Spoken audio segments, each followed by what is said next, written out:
Good afternoon, sir. Thank you very much for for the opportunity to interview you. Good afternoon to you too. Well, the project, it's part of the legacy series of FVR. This one is, we call it the FVR Oral History Project.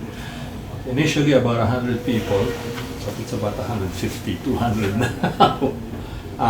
We've identified to fall into different timelines of FVR's career, life, and well, you kind of fall into several of those of those timelines.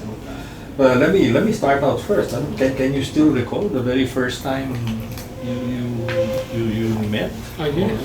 Yes. Very first time was at EDSA. Oh, 86. It was the second night. I think it was Sunday, Sunday evening. My wife and I had been at EDSA starting Saturday afternoon, 5 o'clock. And then they transferred from Aguinaldo to Crane. And then Sunday, we still hadn't gone home. We hadn't changed clothes, we hadn't eaten, we hadn't bathed. We were there Sunday. Then he came out and sort of rallied the troops in the sense of going out and looking so relaxed and relaxed about the whole thing. Even if it was a very tense atmosphere. Yes, it was. Okay, and then the next day, Monday, that was the time when they said Marcos would send in troops to bomb or aerial bombing or and we still stayed on. Monday, no, we were still there. And Sunday evening, because it was expected Monday morning, we were allowed into Crame, and we went up. We went up.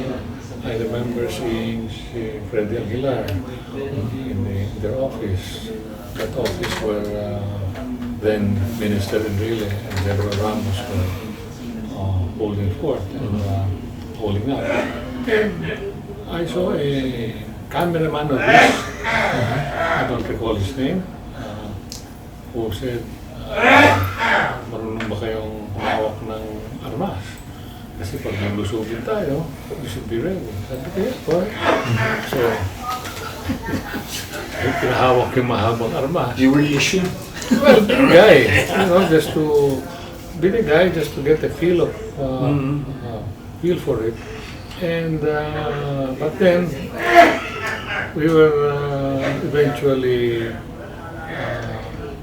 told to, didn't leave, but we were just told that, it may come, and there are things that we can do also outside.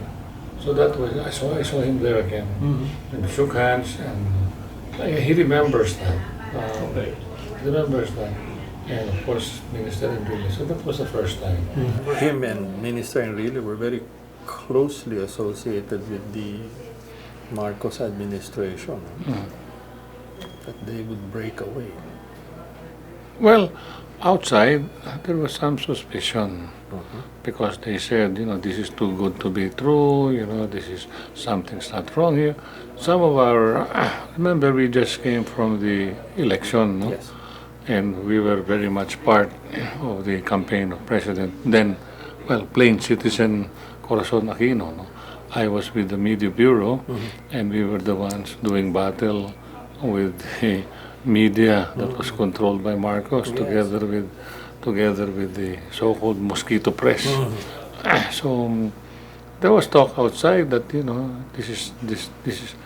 In fact, some people told us not to go to EDSA. Several, not to go. I don't like this and all of that. We should watch. Let's not join in because we don't know. Kami naman, my wife and I, as far as we were concerned, we're here because we've had enough of the Marcos rule, and anybody who is against him ought to be supported, and especially Cardinal Sin made a call. And also, one of the reasons why they were there was they denounced the cheating, and we had worked hard for her victory, and we knew she was cheated from day -1, no? So we were there because of that. And despite the misgivings of many people, I know several people were telling us there were no cell phones yet at that time. Basta they said, wag, don't go. In other words, parang watch the parade and see how it develops. And yet you did stay on. Yeah. Yeah, because especially when it was Cardinal Sin making The call. the call, no? It was, I guess, part of our duty as Christians, as Catholics, to heed the call of a prince of the church, Cardinal Sin. But were you also there because eventually Mrs. Aquino was assured or said, go support Eddie and Minister She Avila? said that. So it affirmed our presence there. We were already there when she was making that call. That was, I think, sa POEA. She came back from Cebu. Yes. And people were saying she was not even there. Of course she was there. She was there at the POA building, and she spoke and affirmed her support. And we were there, and it reaffirmed our own situation that we ought to stay here and be with them. And then Monday morning came, and the helicopter started arriving, waving the toilet paper from above, saying that we're together. Oh yeah, Sotelo and Yeah. the helicopter wing. In fact, I have a picture of that. My wife and I together with the helicopter wing. Then there's President Ramos autographed it. Talaga. Okay. He seemed cool despite all yeah. you. With the tobacco, unlit cigar. Yeah. Just walking and saying, there I stand. Kahit na hindi mo pa alam. Yeah, Where kahit it was going Spence, to go, no? it was reassuring. Ay, ito pala okay lang. And then, after that, when the EDSA 1 became successful, FVR became President. Chief of Staff, Mrs. Aquino assumed the presidency. You joined the Aquino administration. Yes, You were April 1, 1986 as Assistant Secretary of Agriculture. Oh, okay. So a few weeks after. And then FBR, so Chief of Staff, and then he eventually retired, became Secretary of National Defense, and you were still at the. I was in the I had cabinet. moved on to not yet. I then moved on to the DNR in December 1986. And I was there up to 1987. Then I was appointed Secretary for Grain and Reform, July 1987. He was already there as Defense Secretary. Okay. So you were In the cabinet together. Yes. cabinet officials of Mrs. Aquino eventually. Tell me about FBR, the cabinet official. Well, I remember one meeting when he was urging some kind of pardon or amnesty for the Pushes, for the coup plotters. And he even said, these people can become assets of the government, of the administration of the Philippines. Some of them are smart enough to be even cabinet members. He was saying that. He was saying, try to understand these people. Try to understand. That's what I do recall in one cabinet meeting. But 87, that was when Gringo, yeah. Another some one, of the most 87. serious. Yeah, that was around August. Yeah, it was after that when he was giving that, in the cabinet meeting, he was speaking that way. What impressed you of that position? I mean, a few Well- moments ago, they were trading bullets with each other. And then, Yeah, well, the conciliatory tone. The conciliatory tone and the willingness to give people another chance. That was the impression I got. He was, time to close ranks, something like that. okay. Okay. What about him as a worker in the cabinet? Dominant ba siya? Did he? No, he was I mean, may mga dominating ganun eh, di ba? discussions. He was speaking on his line of work. Okay, so he would speak on other matters if it impacted his line of work. Okay. In other words, there were no pretensions that I'm an economist, I'm a management man, although he had the academic credentials for management. Yeah. So he knew his stuff, and he knew when it would impact him or his sector. I remember one interview saying that he always came prepared. Was that something that impressed you as well? Yes, yung kanyang CSW yung completed staff work. Talaga? Yeah, he was. Yeah, Pati yun naalala mo, sir? Yeah, when I was his chairman of the Philippine Sports Commission, Oh, yeah. CSW, he always wanted to look at the angles of a problem, because very often, as he was saying, and I agree, most of these problems, if not all of them, are multidimensional or multifunctional. It's not just one department that is concerned or involved. There are several others. Yeah, he was walang tunnel vision sa kanya. No? Yeah. It was more fish. Yeah. Well, you're not asking it, but I think one of his greatest needs always is to get people working as a team. All right. That's what he always kept on emphasizing. That's why I said it's multidisciplinary. No problem is monodimensional. Maraming ano yan. If it's even the work that you do, no work, great and important work is completed by one man. It's a team play. It's a team effort. Yeah, and he was very much into that, Yeah. teamwork, Team Philippines nga. Yeah. That one. Okay. Actually, I will be getting into that, but I kind of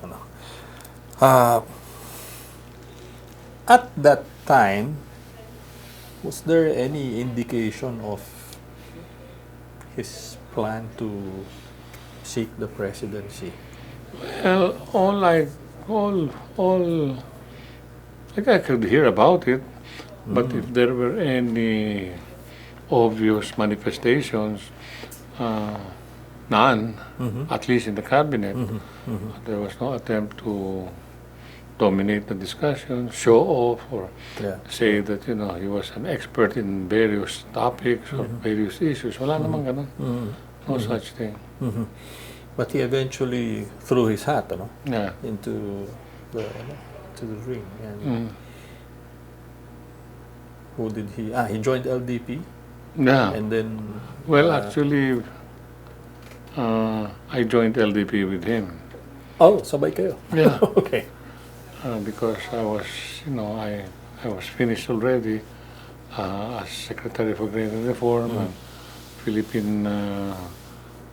I was just a private citizen, and I was thinking of running for public office.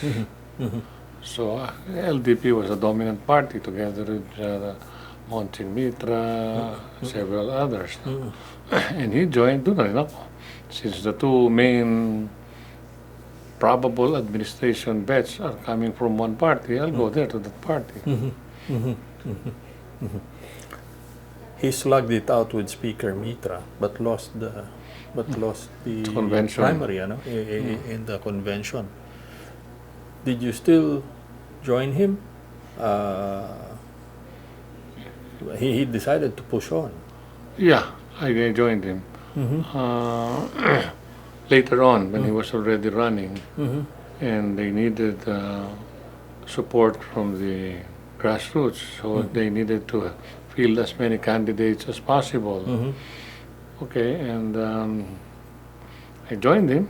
I was asked to run in the 1st district of Quezon City, Quezon City. Yeah, I informed President Cory na Secretary Ramos is inviting me to run as a congressional candidate in the 1st District of Quezon City. And she said, go ahead, tulungan mo. Talaga. Tulungan mo, yeah. Kasi we had, the dominant party was LDP. Kailangan for you to be entitled to recognition by COMELEC, yung mga inspectors, you had to be the second most dominant or parang opposition. Yeah. So they needed candidates. So I came in. I was asked. But why move to, why support FVR? I mean, He was the candidate of the president. na-endorse Yeah, na ni, na-endorse na. na-endorse na ni Cory. Mm. Oh, Tsaka okay. sabi, tulungan mo. When she told me that, pero yun na, mahirap you're way behind in terms of, your opponent is well entrenched in the 1st district, and you're just starting now. Who were you running At against? the time, si Ato Yap was Okay. going on Yeah, his second or third term. Okay. Okay. But he was LDP, right? Yeah, he was he LDP. LDP. So you were doing... Lakas in UCD. Oh, you were doing something similar to FVR. Yeah. Running against the entrenched politician with a solid political network behind it. Were the challenges of your campaign on a parallel level as FVR? Ganun din yung challenges. First, we were coming from the outside, in the sense that we were not part of the political The establishment. established, yeah. We did not have any network at the grassroots, both of us. Wala.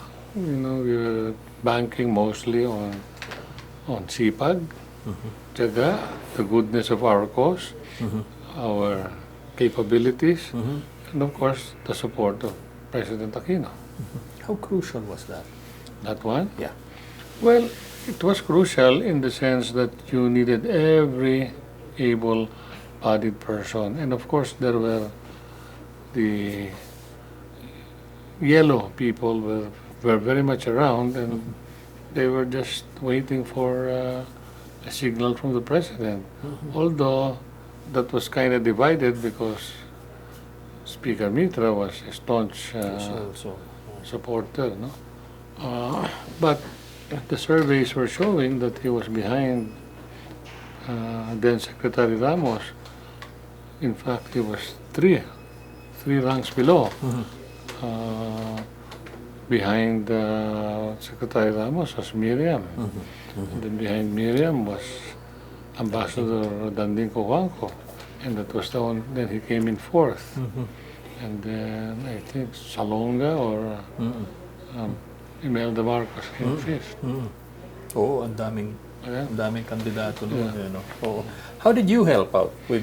Were you able to I ran help for out? congressman. But were you able to help out FVR in his own? Well, wherever you go, you say, I'm with the Lakas NUCD. My president is President Ramos. And please vote for him. Do not forget. Vote the straight Lakas NUCD ticket. But you didn't win, sayang. I didn't. I campaigned too late. I only campaigned for 33 days. My name was known nationally, but at the ground level, at the district level, hindi. 33 days, 45 days ang... Yeah, because after the declaration of candidacy, I was even hemming and hawing whether I should run or not or continue. Sayang. And then, but you joined the FVR administration. 1995. Okay.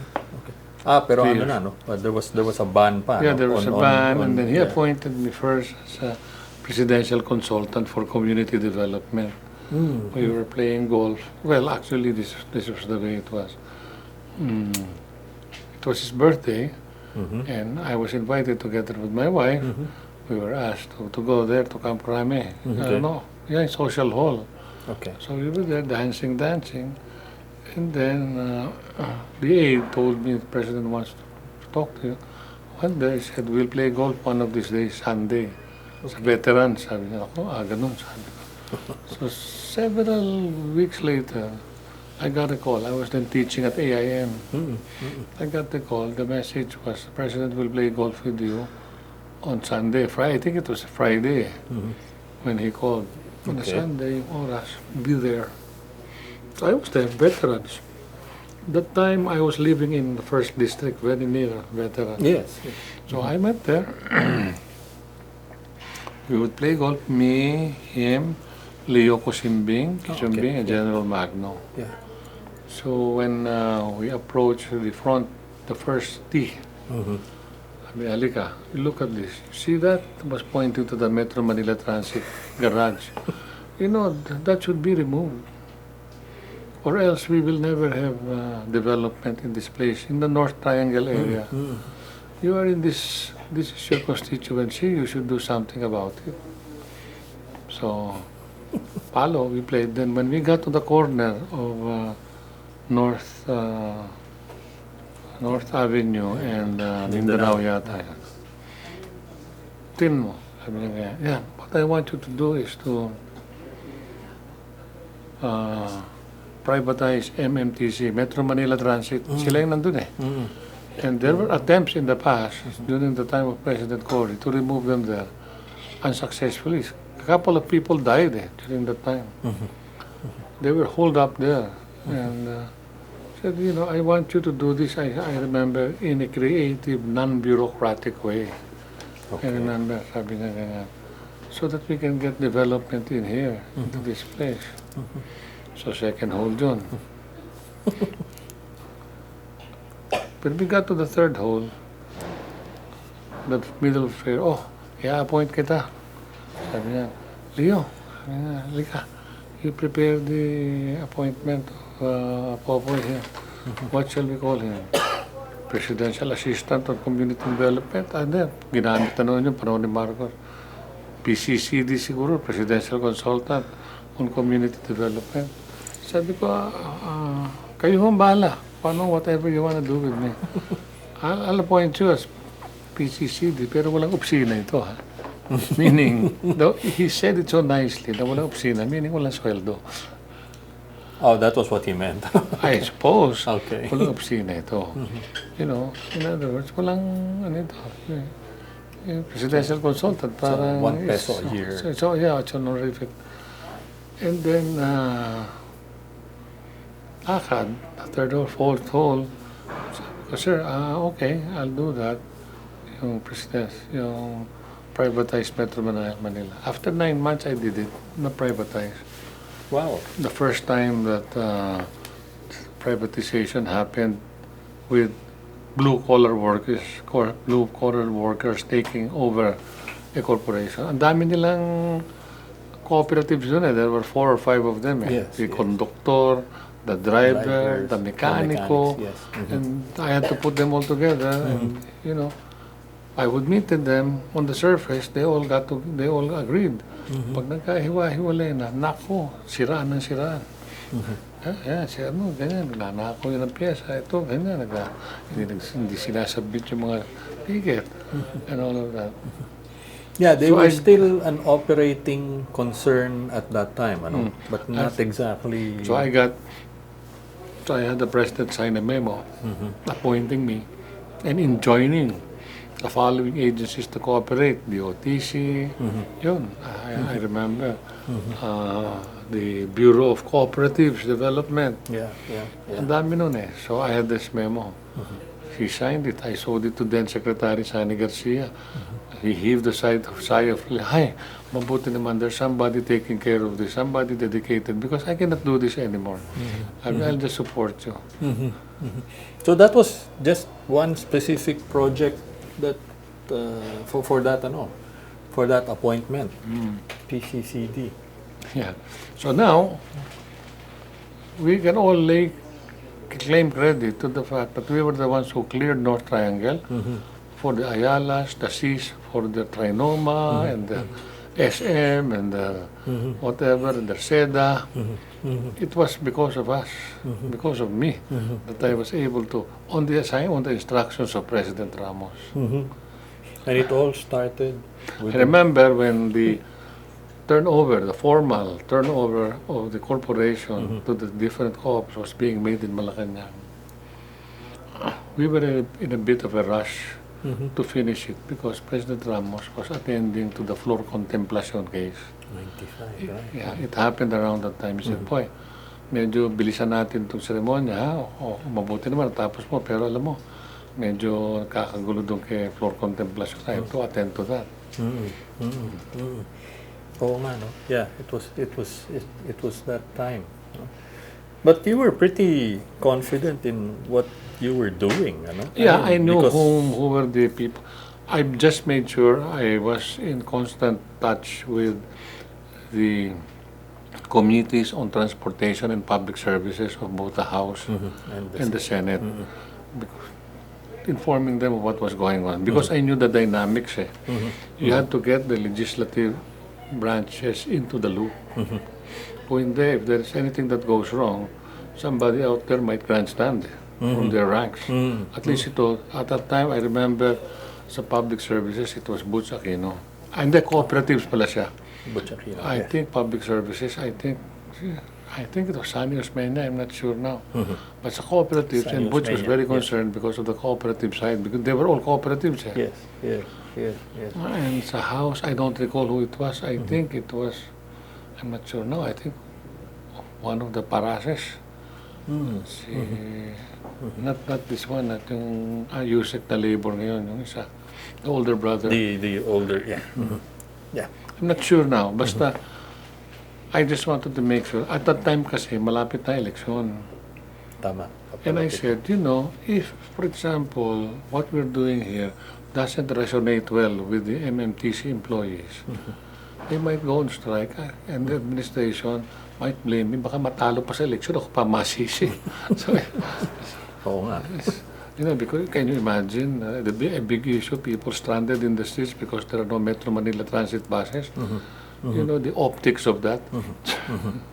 Pero malakas ang loob mo because you knew FVR had your back, no? Yeah, yeah, and also the different secretaries. And I was in constant touch with the cooperatives. And they could see that wala akong political agenda. I just wanted, I was given a task, I'll do it. And I'd like to be considered a problem solver also, just like him. Oo, no? You like doing that. And, yeah, no? Getting people to work together. No? That is the most difficult thing about being a leader. Getting people to work together. Despite differences. Yeah, well, kasi if you're the leader, you're the president, there are so many constituencies there you have to satisfy. And they're all represented in the cabinet.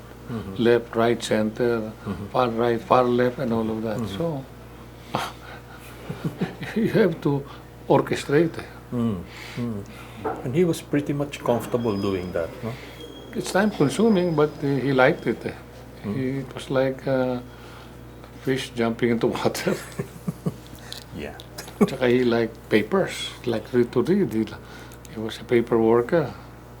Doon pumapasok. You give him something, this thick, babasahin niya. Ah, talaga. Okay. Meron ka bang ano niyan? Meron ka bang vignette about that? That he would read? I suppose, Yeah, I would send him a maliwanag na sa'yo memo. at that I would time. send him a memo. And within a few days, it would come back to me with comments, marginal, which is In red. in red. Oh. I would get first the Xerox, ano yung fax. Wala pa masyadong email no, it wasn't. And then I'd get the original, yung pula. Or sometimes he would call 4 or 5 in the morning. Yung memo mo, oh, ito, okay na ito, oh, ito, hindi siguro, kausapin mo si Kwan. He was fond of, getting things done. Micromanager ba? Medyo. Another term, OC daw. Pwede. Well, Pwede. Pwede. Kasi things have to be done his way. and that's where the CSW came in. Ano? Yeah, yung completed staff work. In other words, do your homework, and if you want to help your leader, give him all of do your homework also, and so that he can do his homework and read your piece, because you're supposed to be the expert in that area. Now, you were pretty successful doing that, and then eventually he assigned you to the PSC. Yeah, Yun na ba yun? Yeah, Philippine Sports Commission. That time Yung na- tawag-tawag, that was already when I was PSC. Yung sa consultant, sabi niya, gawin mo na yan. Siguro, he signed it at bahala ka na sa buhay mo. You know, you're the type of fellow who does not need supervision. Just tell me. I think I saw him twice during that 9-month period because it took me 9 months. Parang nanganak eh. You know, it was like giving birth nung natapos yun. I only saw him twice, I think. But yun Just nga, to report to him what was going on. Yeah. But yun I nga, remember I told him, Mr. President, marami yung anomalya, pero hindi ko trabaho yan. Ha? That is not my job. My job is to privatize. The job of investigating these people and sending all the crooks to jail, that is the work of the NBI and the Ombudsman or at that time, Tanod Bayan pa yata. yes. And the Sandigan Bayan, no? Wala ako dyan, ha? Because I did not want to get involved in those things. My task is to privatize, not to go after people who did wrong. Leave that to the others. To the appropriate agency. I cannot be everything to everybody. Ito lang, nakafocus lang ako. I was just, Which I think he liked. yeah. Because Yeah, I told him straight, wala akong pakialam dyan. I don't want to meddle in those things. now tell me about the assignment at the Sports Commission. You stayed there all the way up to The very end, end of term, ano? 98. May mandate ba siyang ano? Ano yung instructions? May marching orders ba yun? Well, yeah. You have to be very managerial and cerebral about this thing. Although people think that sports is just sports playing, he knew it. Of all of the presidents, I think he was the one who knew sports very well. And what are the critical factors for success in a sports development program? Alam niya eh. It really emanates from the bottom. Hindi ka ba Hindi ka ba nag-alangan? Are you sports enthusiast as well? When I was writing sports, I played sports, volleyball, track and field, swimming at LaSalle. And he knew it. And I was a writer. I was, there were some people who had his ear who kept on saying, ito dapat ang ginagawa ng administrasyon and all of that. Wala naman akong kamalay-malay doon. Yun pala.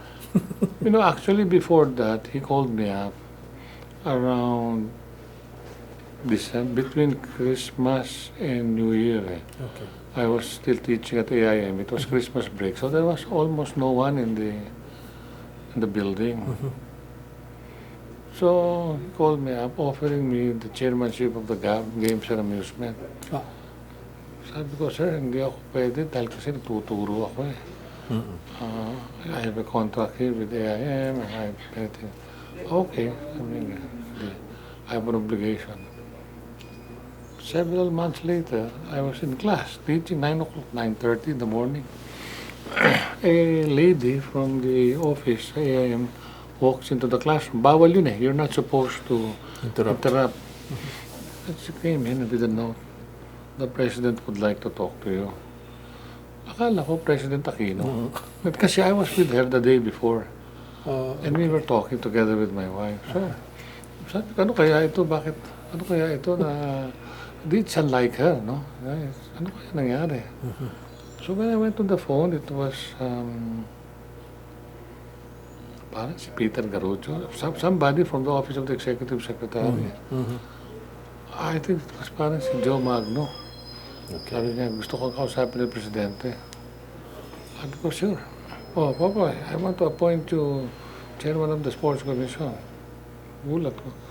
Are those obligations you have still with? Are they still your obligations, or can you get out of them? Yeah, I think so, sir. Well, in that case, you can get out of them. Do you accept? Ganun eh, diretso eh. This was morning, ha, mga late morning. Sabi ko, yes, sir. Okay, you come here at 10 to 6. Ganun pa, eksakto. 10 to 6, ha? You Same come day. here. Oh, for your oath-taking, ha? Bring along Margie and your family. Ganun. Eksakto yan, ha? 10 to 6. And then when I said, yes, I accept, I heard in the background, nagpalakpakan. Oh, good, good. So there were people there. Apparently, they talked about it.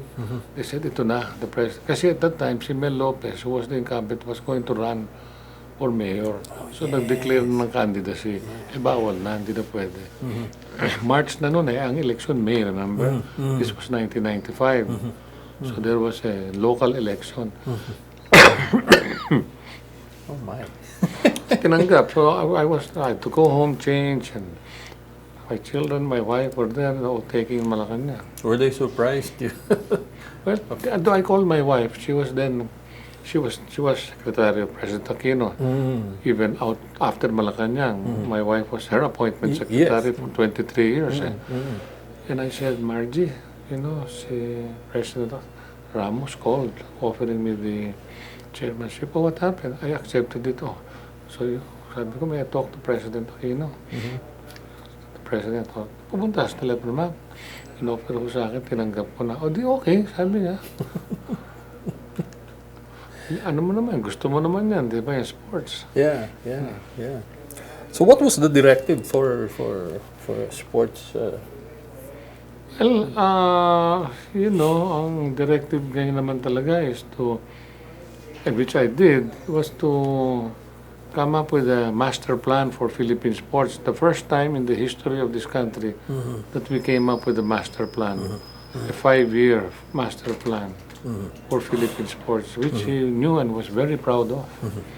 It's the Ramos Sports Development Program. Yeah, he likes that, ano? You come to him with a plan, you know, with a vision. You know. Ayaw niya yung Pawarde-warde, yung labo-labo, yung bara-bara, na little initiative there. He wants to see, ano ba yung grand design? Kumbaga sa portrait, he doesn't want to see that. He wants to see the whole canvas. He doesn't want to see the trees alone. He wants to see the forest. the big picture. Yeah. Oh. And he was Anong pretty, plano natin? Yeah. And he was, no, I guess he was also an engineer. Yeah, that's why very manager, systematic. no? Process-oriented and all. Well, no? military pa.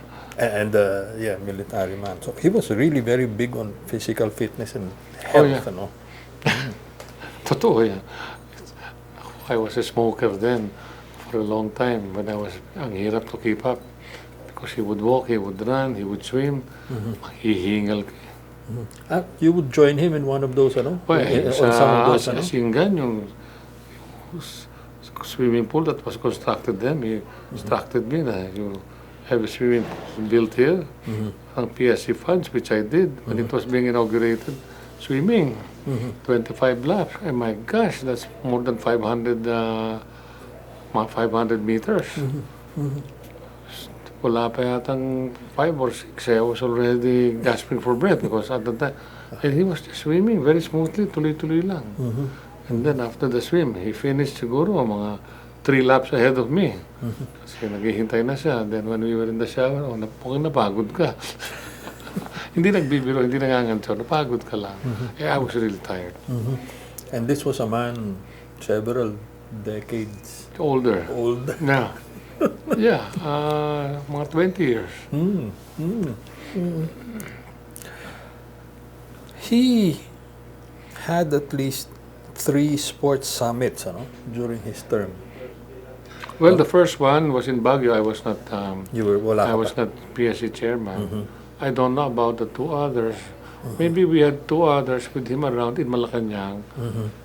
Well, not really as a summit, but really more as a report on what our plans are.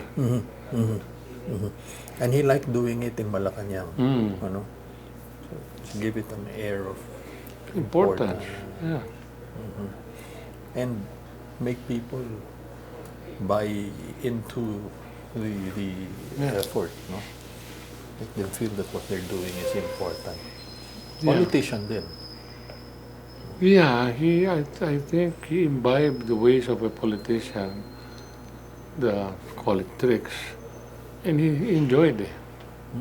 I remember once during the rice crisis, we were leaving for one of these games. I think it was Chiang Mai, 1995, early on in December. Nagka-rice crisis eh.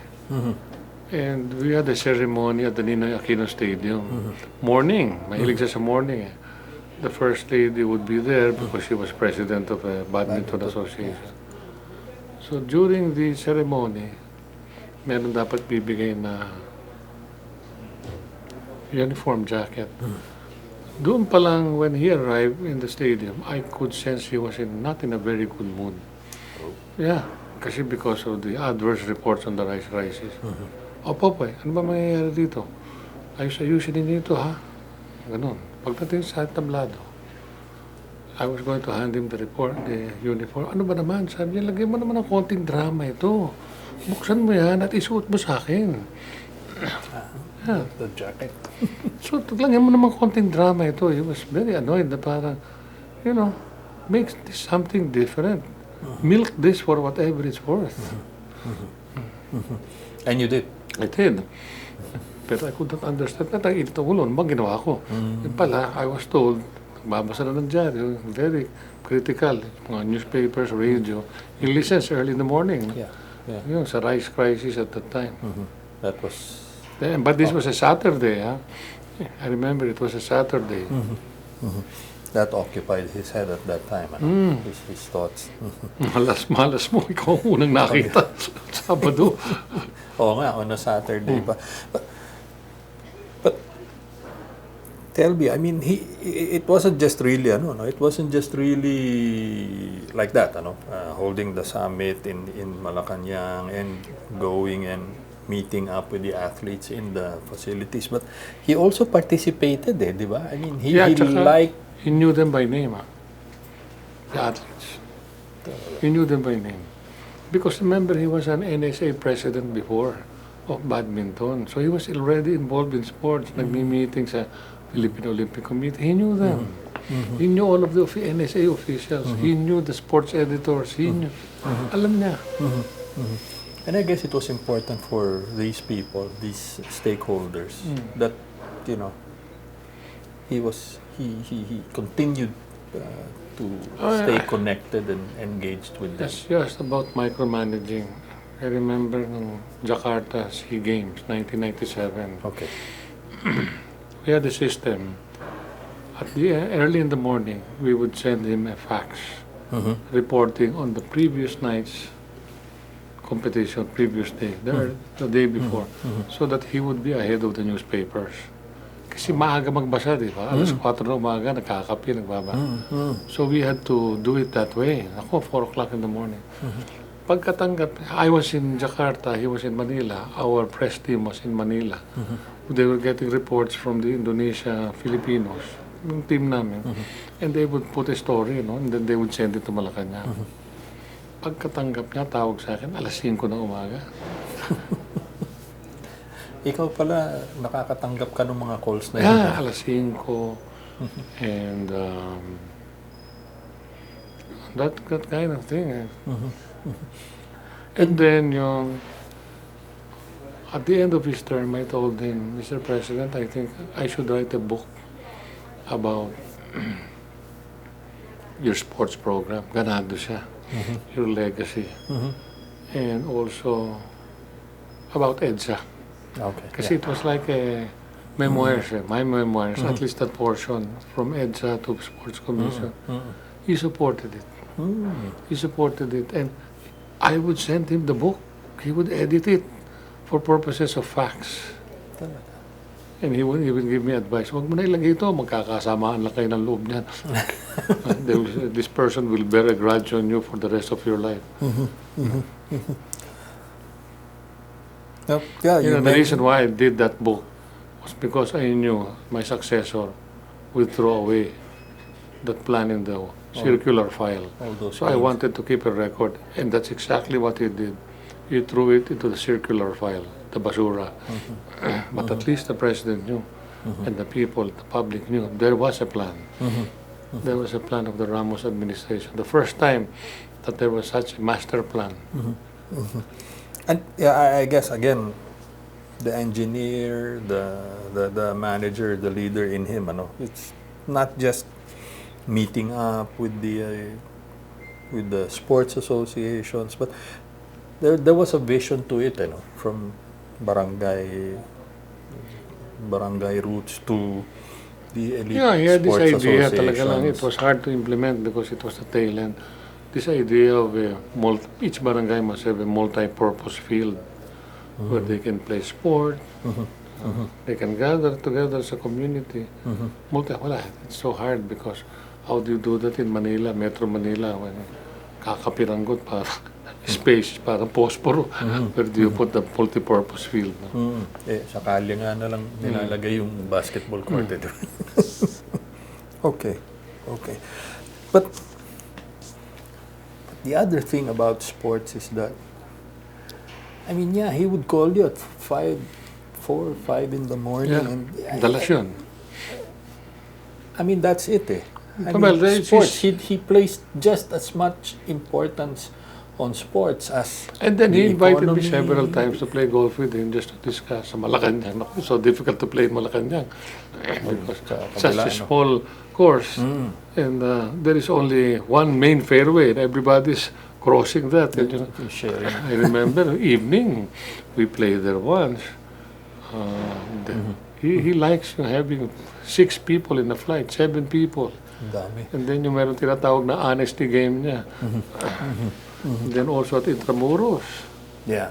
he would play, I Pretty remember, close my to- goodness. Umaga. And there were lights eh. Oo nga, I think they placed lights in the So they Intramuros course. play mga 8 or 9. By the time you're done, mga 12 na because dun sa, you know, just like the usual golfers, kwentuhan, inom ng konti, puntahan. Yeah.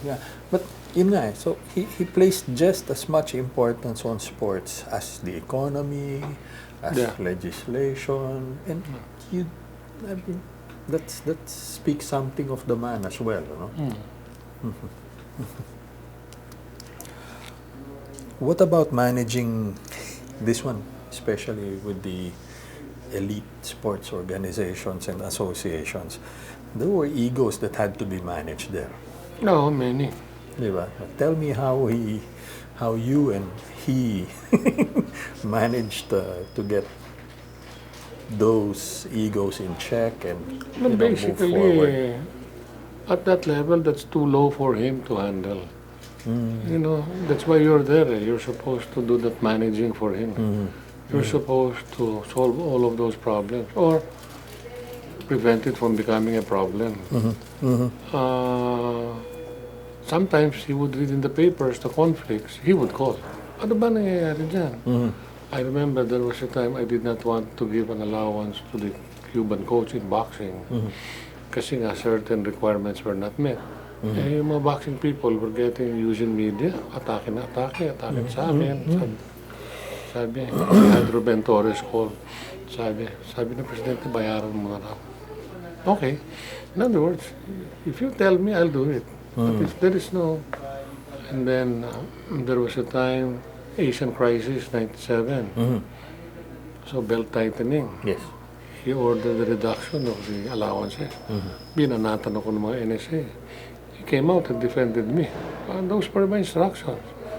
You know, to lower, because everybody has to sacrifice. Tightening of our belts. It's good. We still have pants to hold up. Sabi niya, in a PSA award. I remember that was almost Christmas, 1997. The PSA awards were being held in December. At December, end of yes, the I year. remember. Ayun, I remember sa Hilton pa, Manila Hilton. It's good. We still have pants to hold up. That one, you know. Said, his reduction of allowances was at my order, was at my instructions. Message sent to everyone yun. Mm. Diba? And eventually, it died down. Yeah. Diba? So, once in a while, he steps in to para rendahan yung... And nakikita niyang, this thing is becoming bigger, and this is my personal instruction. You're right about saying that, that at no other time was there actually, well, at least for the very first time, there was a sports, there was a sports roadmap. Has there been any other time where sports was given equal importance as other sectors of... Well, in the case of President Aquino, it was during her time when the Philippine Sports Commission was established. Yeah. In the case of President Ramos, he gave it his full support. No? Si Mr. Marcos had the Gintong Alay created. Maybe, well, he likes sports also, and maybe to give his nephew something to do. Key yun. Who was a sportsman, no? But after that, meron na ba?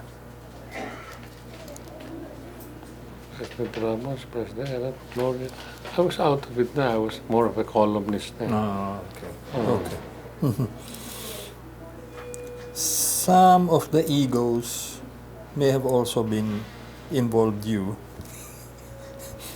There was some controversy between you and Christy. How was that managed?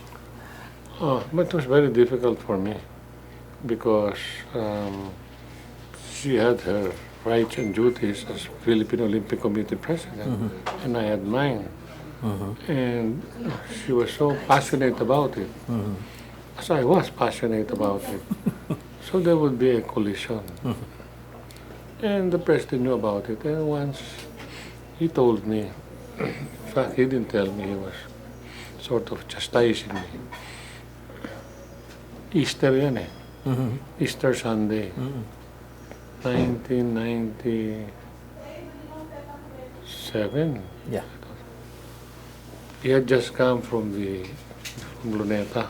Yung Easter rites ni Brother Mike. Yung salubong. Yes. Yes. So he came from there. So, tama-tama naman, a number of us were invited to play golf on Easter Sunday in Intramuros, which is very near.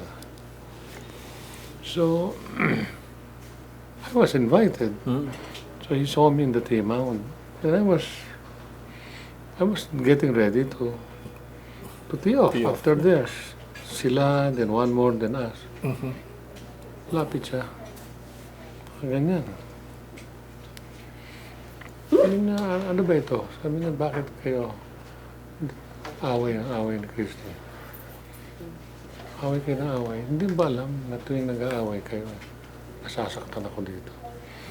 I felt so bewildered. But I was also parang naawa. Kasi the way he said, nasasaktan ako. Sabi ko, there were people in the background who heard it. Nakita nila eh. Yeah. I was about to say something. Sabi Mr. Hindi, tuloy-tuloy siya. Sumenyas, I think it was Eddie Ermita. Okay. Sumagot. So I just kept quiet. And you just let him Yeah, I go. think he just wanted to.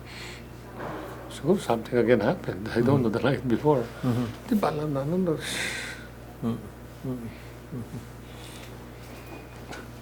But in fairness to him, he did not allow that to sort of deny me time to see him. Wala. Para sa kanya, wala. In fact, there was even something that I wrote. He said, huwag mo na sabihin niya. Maano pa yan eh. That will even exacerbate the situation. She will be bearing a grudge against you for the rest of your life. Yeah. Yeah. Huwag mo na ilagay yan. Sabi niya nga. And yeah, well, eventually, I guess it was, Well, I finished my term, yeah. 98, but then few years, I don't know what, shortly thereafter, she was ousted, vote of no confidence. Christie, I don't know. And I heard that I was being suspected of orchestrating that. I had nothing to do with that. I had no power, I had nothing to give anybody Yeah. in exchange. I was already out of the sports commission. This was after her father's term. Yeah, after his time.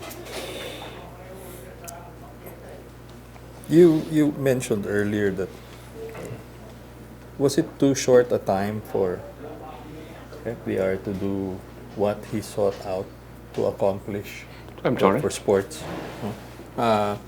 Did he have enough time? Was he able to do what he set out? 3 years is very short. I was there 1995 to 1998.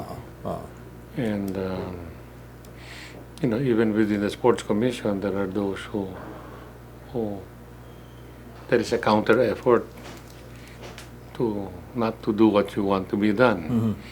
Kasi meron dyan yung mga gusto rin maging PSC chairman noon, mapapel, namumulitika.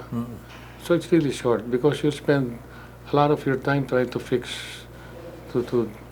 para kang bombero eh. You're trying to, puro firefighting. You are, mabuti nga, we were able to come up with a master plan because that gave us time to reflect about basic things in the middle of trying to fix day-to-day things. Yeah. And the roadmap, at least, where to head for. So what was incomplete? Well, the full implementation of his executive order that he signed, creating the National Physical Fitness and Sports Development Council. Hindi na we only had 1 or 2 meetings. That was it. That could have been the greatest instrument to promote really grassroots because it's supposed to be barangay Physical Fitness and Sports Development Council, municipal, regional, provincial, regional, ganun yun eh. And that way you were able to identify we ran out of time at saka hindi na budgetan. It wasn't. Yep. There were attempts to amend the Constitution. At that time. You remember? Pirma, People's Initiative. Yun nga, because a few quarters felt that if he would be allowed to seek another term, he probably would be able to do or complete whatever it was he set out to do. Didn't push through. Were you? I was still I was still in the office, PSC. I kept quiet about it publicly, but I really felt to be true to the constitutional mandate and to be true to our compact with the Filipino people. Hindi na dapat mag-second term. Okay, whatever the reason. Because it would create a very bad precedent and it would not be good for him. And eventually he decided, It could have thrown the country into a great uproar or whatever, controversy, and gugulo lang. Yeah. I think he saw it that way as well, And then, I guess, crucial uli yung Cory stepping in and Cardinal Sin. They had this rally at the Luneta, and after that, FVR said, no more. Yeah, no matter kasi how well you perform. People are very conscious of yung usapan. Itong pinag-usapan natin, yung for one, we gave your vote for 6 years. Let's comply with that. And I felt that it was creating too much controversy. Mahihirapan magtrabaho ang tao for the next 2 years. Your effectivity would have been compromised anyway. Yeah, I think he saw it that way as well. Mm. No? Eventually. So tell me, after that, after the FVR, your tour of duty with FVR, did you stay on? Hindi na, no? Hindi na, Did because the you- next one was President Erap. Yeah. He put in somebody who didn't particularly like me. In fact, who tried to undo things that I did, and even tried to discover wrongdoings, and even succeeded in having me investigated by the NBI for so-called misdemeanors. You didn't go back to public service na, no? Hindi na. You went back I to did teaching. during the time of President Gloria. She appointed me chairman and president of the IBC TV 13. Oo. Wala, no? Yeah. Yeah, but And President Erap had me in a minor role. He appointed me as a special representative to a title bout of Luisito Espinosa in Mexico. okay. You do still have interactions with FBR? Basically during his birthday. Yun yung ano, no? Parang annual homecoming ninyo yun. Birthday Ano? at saka Christmas party, mga December 14, 15, 16, around that time. Oo. Dito, dahil tao. Yeah. Lagi. So regular. Di naman. At least twice a year. Yeah, actually. Red letter day yung I birthday have niya. standing invitations to go to Camp Aguinaldo at 10 o'clock every Saturday. There's a group there. Yeah. Sa Bente Leon, naghuhuntahan. Yeah. I've Never found the time. In fact, I told him kanina yeah, but tomorrow I will not be there. When you do meet up, ano yung pinag-uusapan niyo? Many things. State of affairs. Well, basically sports pa rin and the family. How's ma'am? You know? Because we were together in the National Sports Association in different sports. And si Mrs. Ramos never interfered with me as PSC in favor of Christie. Hindi. That one. I think both of them were very professional in how they manage their affairs. So many people nga. Media. Tawagan ako nila Corina Sanchez and Ted Filon. Sir, tapang niyo naman. Imagine, naaway niyo yung anak ng boss niya. Hindi ako matapang. Sabi ko, dumarating sa akin yung kontrobersya. Inaano ko lang naman. Hina-handle ko. Why should I pick a fight with the person, the daughter of a person who appointed me? He's also very, no? I mean, about family, He likes asking people how is the family. Just a very sharp memory. Talaga. Yeah, nabanggit mo na, He Right after the remembers elections, he was leading in the counting. Ako naman, it was clear I had lost. So that was May, June, first week of June. He still had been proclaimed. It was the death anniversary of my father, the second. So I gathered my political allies, both national and local, and friends. And he arrived. I think siya, with Mrs. Ramos. They stayed long in our house in Quezon City. He stayed long. Hindi, Parang binigyan ng importansya pa rin, kahit natalo. Yeah. And, I guess, to a certain extent, that's the way a leader, in his case, an officer. You leave no man behind. Yeah, you lift the person who has fallen. Buhatin mo yun, wounded din eh. Those who have fallen in the night. What do you... Oh, that's a nice one. What do you immediately recall and share with people about your tour of duty with FVR? Yun nga, he himself was very much physically fit.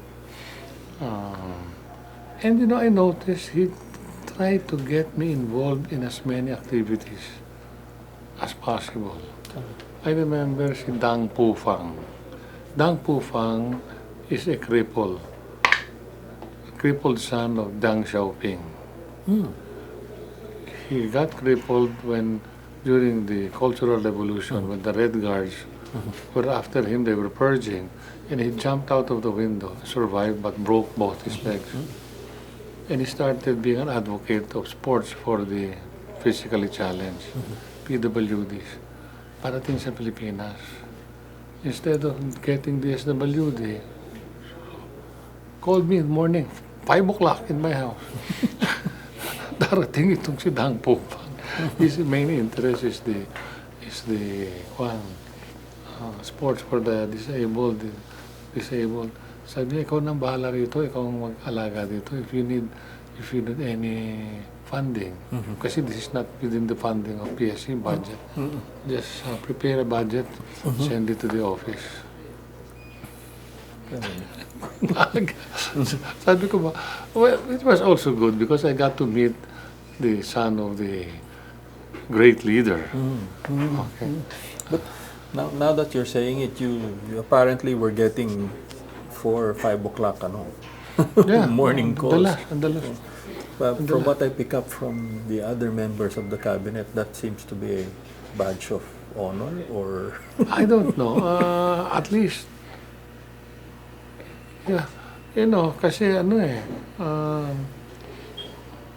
pag out of sight ka, out of mind ka eh. So when he calls you, you know, he remembers you. And yeah, you're on the radar. You have to make sure that it remains part of his agenda, your sector, that you sustain his interest in it. Kung hindi, wala ka makukuha. Yeah. Right. But at the same time, what I pick up as well is that it's double-edged. Oh, yes. You're on his radar, but at the same time, you're open to temper flares. Oh, yeah. Yeah, yun na nga yung ginanong-ganon ako. Tapos, drama naman. Tegalita. But that's also good, di ba? At least. Yeah, pero yung the one about Christine getting mad, I thought that was a very personal thing. I thought he was treating me like a son. In the sense, hindi mo ba alam na pag nag-aaway kayo, nasasaktan ako dito? Parang naawa rin ako eh. Sa sarili ko, sa kanya. Yung anak niya, and then someone very Ikaw, close. Now, they have a father-daughter relationship and a professional relationship. Tsaka siguro alam din niya, ito naman, bakit nga naman magsisimula ng away ito? Isa lang siya sa mga ko, not even this is a sub-cabinet position, not even a cabinet position. But yeah, I guess you're right. It was he was looking at it as a father, Magulat ko. a member of his official family. Meron ka bang most memorable moment with FVR? Yeah, yung sa swimming. Or was Swimming sa Singan. We were in the banyo. Talk to me. And then I looked at, wala akong towel. Meron siya. Sa'yo na yan. Gamitin mo na yan. I forgot. My army forgot to pack a towel for me. I remember the towel. Kulay green pa yun eh. May FBR pa eh. Army Green. No, it was LaSalle Green. Okay. Alma matters there. The last question I normally ask the interview is, what do you think is the greatest legacy of FVR as president? From your particular perspective. Yung what makes it difficult to run a government? Which is yung creating teamwork. That I think is his legacy. creating, promoting teamwork. And number two, yung his willingness to study what you sent. Talagang he does his homework. Decisions made are carefully studied. None of these impulsive decisions. Walang lumulusot sa kanya, no? There was a time, somebody was talking. Sabi niya, you know, you send the president and saying, request for this, for that, for money. Alam niyo, the president is not a businessman. Pero you have to hand it to him. He can smell a deal a mile away. Talaga may attempt ba? Oh, sinabi. You know, alam niya yan. Kung ano, may kumakamada ng kung ano dyan. Yeah, the answer to your question, yung promoting teamwork and yung really studying. I remember si Bill Clinton dumating eh. Sasalita sila, joint press conference. Salita si Presidente, bigyan ng President d'Italia. Sabi ni Clinton, geez, Mr. President, you know everything. That he impresses. With familiarity. I'm good. Thank you very much. Okay, thank you. Maraming